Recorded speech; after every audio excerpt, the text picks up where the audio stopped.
Hello, I'm Lady Pink. I'm exhibiting here in London. In this exhibition, it was the gallery owner's idea to build a subway train inside their gallery, and I decided that was a wonderful idea, so I will paint some canvases that look like tile walls with people in them, and they have columns in here, and let's make it look like a subway station. So here we are. I think this exhibit is paying tribute to my early origins, which was painting subway trains on the subway system of New York City in the early 80s. That's where I got my education. I would say the graffiti and the vandalism was merely an education. It built character, it built confidence in all my later work for the rest of my life, I suppose. So kind of paying tribute to the subway system of New York City. And I labeled myself Miss Subway New York. They have a lovely beauty pageant that they've had there since the 40s and 50s. I believe it ended in the 70s, but they've resurrected it lately. And it's a little more campy, and it's open to all genders, and it's all fun. But I don't know if they were doing it this year. I did not see it up on their website, but I labeled myself Miss Subway 2025 anyway.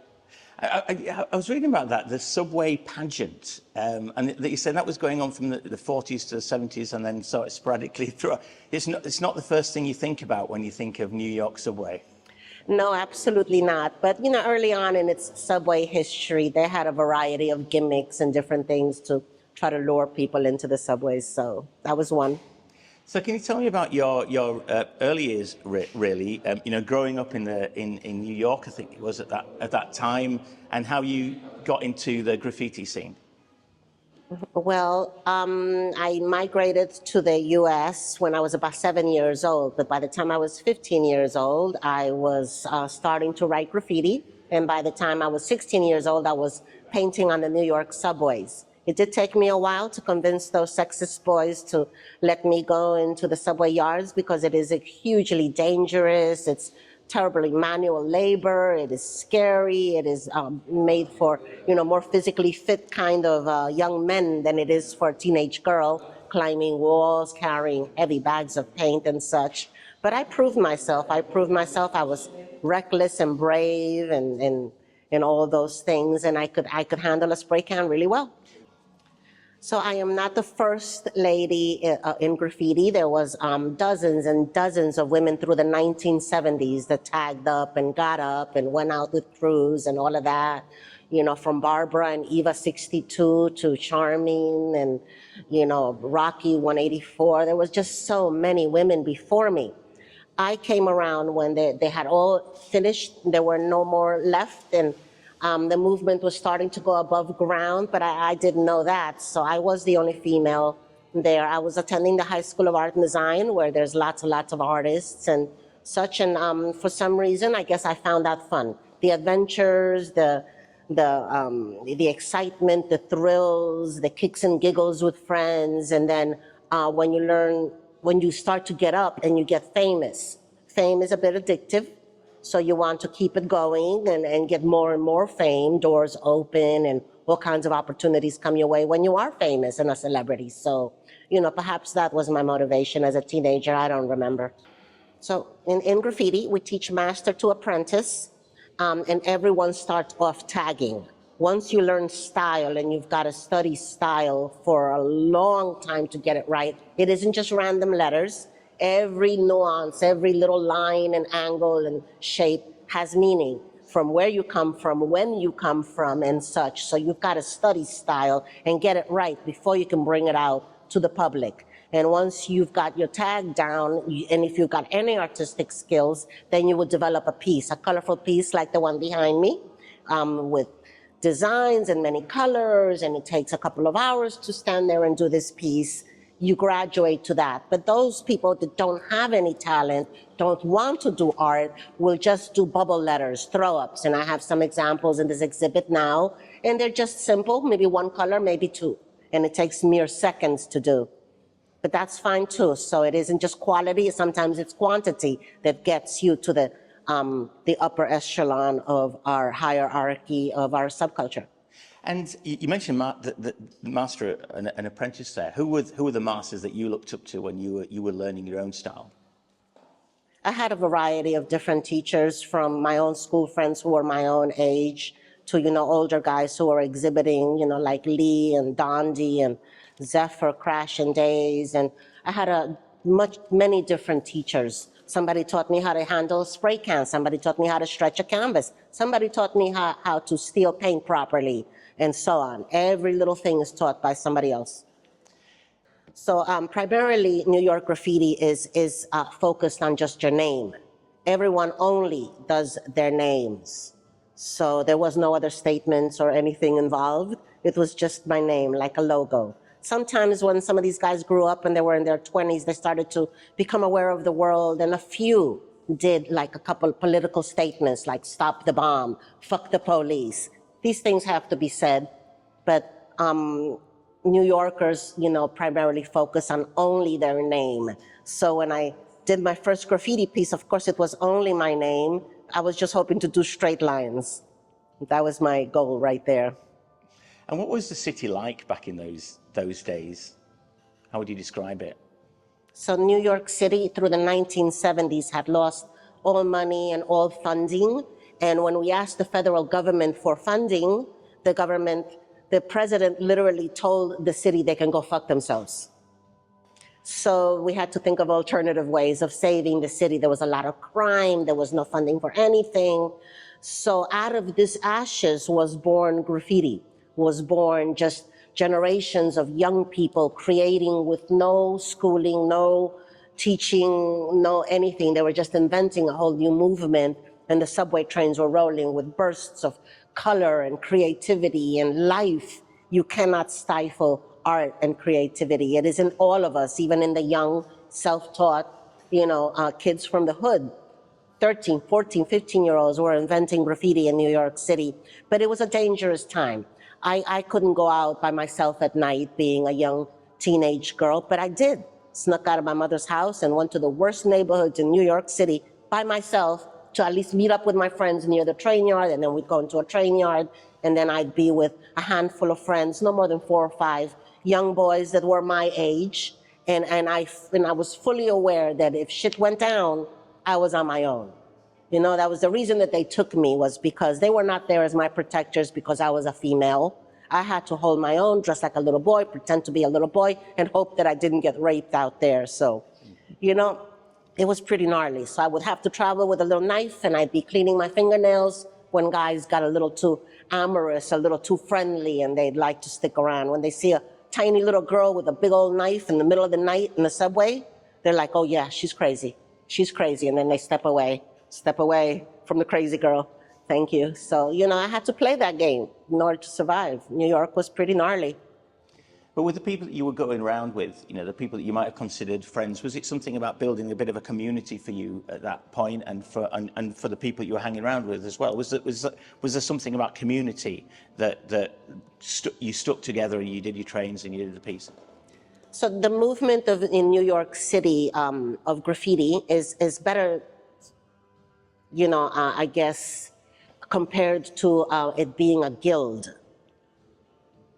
So the subculture was already existing by the time I came along in 1979. It was a decade old. There was already protocol, hierarchy. There was already ethics. There was already a way of everything being done in a way. It was a dysfunctional family. There were celebrities. There were heroes. There were villains. There were deeds we had to catch up to because some of the best work had already been done by 76.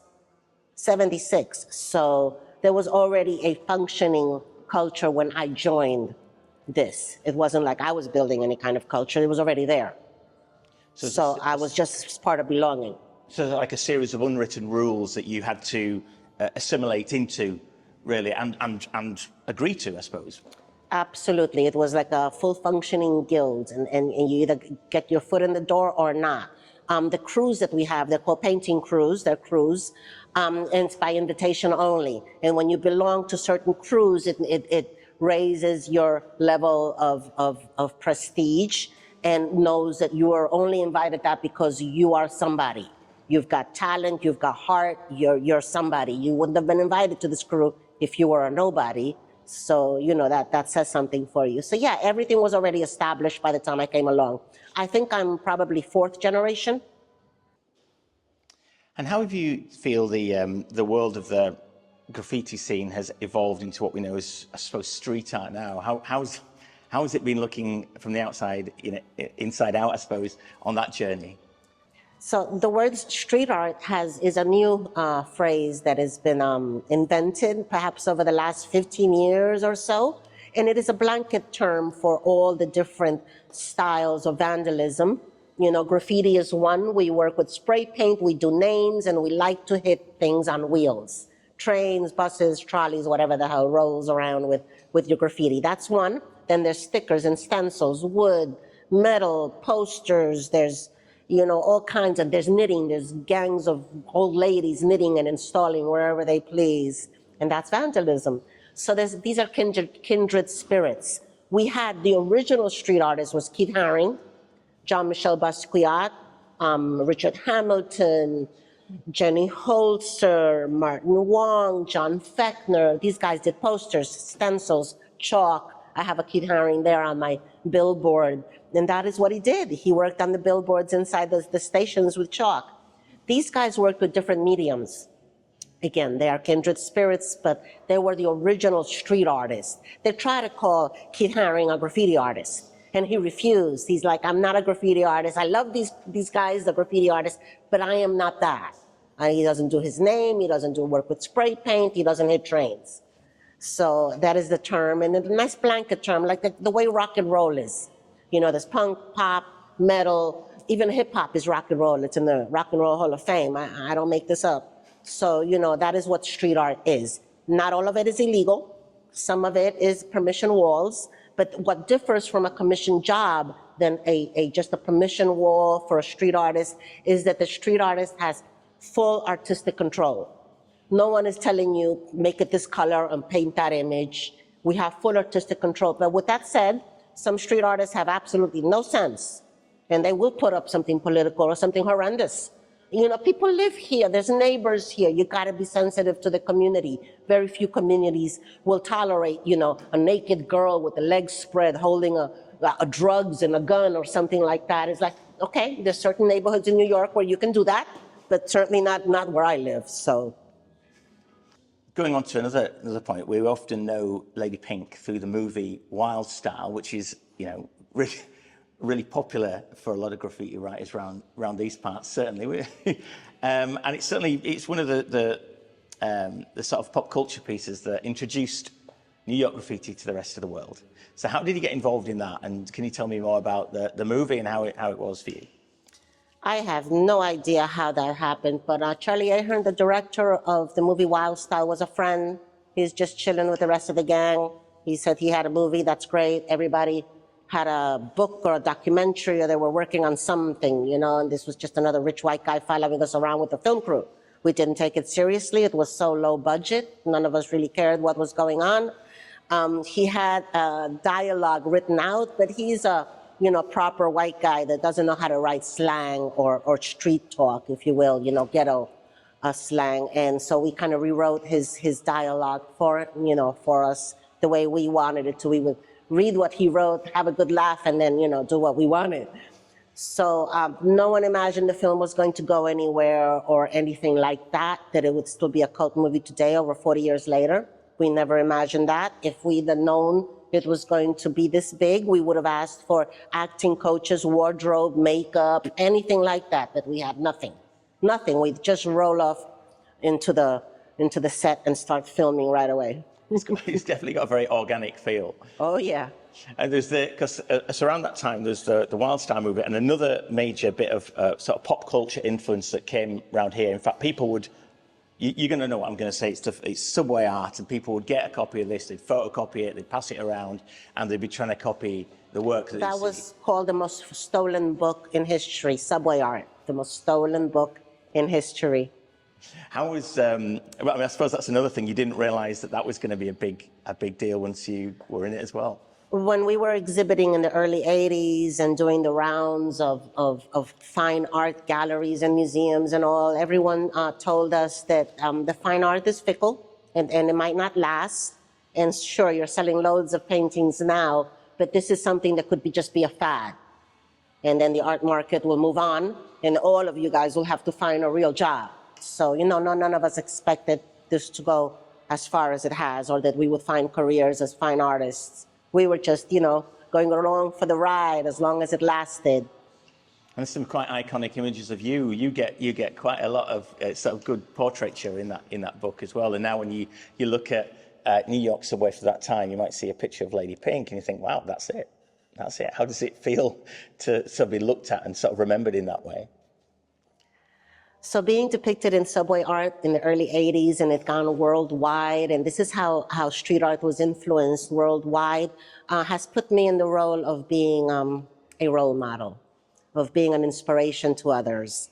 And that has kind of dictated my life in a sense that, I do know that young people are looking up to me, so it doesn't do me any good to be going out there and doing vandalism or getting arrested or leading my life that way. You have to put that aside and show how, okay, that was my education, the vandalism and all of that, and defying authority. But, you have to grow up and to be a full-fledged artist at some point, and, and join up the grown-up world and be a bit responsible and put your priorities in order. My priorities was to become an artist and to, take advantage of whatever opportunity came my way to exhibit and show myself, paint murals, and be an inspiration to others, and not be wallowing in jail and doing some nonsense like that. There is none of that. So, being in subway art and seeing how it has gone worldwide and inspired so many others is probably, the most important thing that we've ever done in this world.